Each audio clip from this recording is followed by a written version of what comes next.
Hello, I'm Jeffrey Nirenstein with Nirenstein Horowitz and Associates. If you've been asked to act as a trustee, you may be wondering what that entails. Well, first let's look at a trust. A trust is a separate legal entity you can create to hold your assets.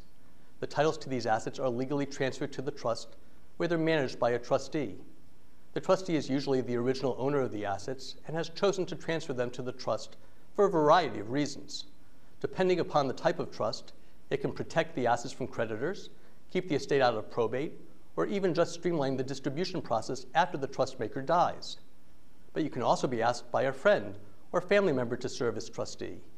Then you're stepping in on someone else's behalf, and just like the original trustee, you'll be in charge of managing assets on behalf of the beneficiaries of the trust.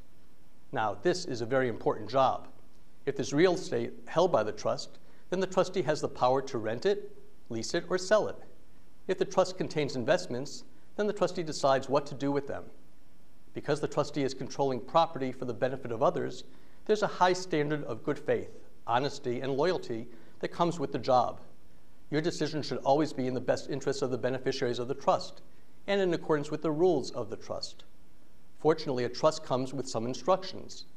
The trust agreement contains everything you need to know about the terms of the trust. It tells you who the beneficiaries are and details the assets that are held.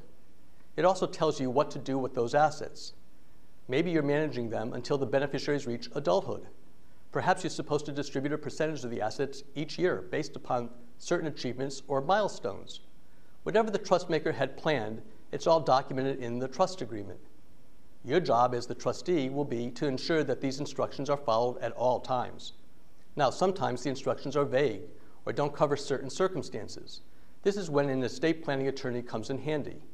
A good attorney can walk you through the various terms of the trust and even help you coordinate with other professionals you might need, such as a financial planner or accountant. If you'd like to learn more about creating your own estate plan, contact our office today.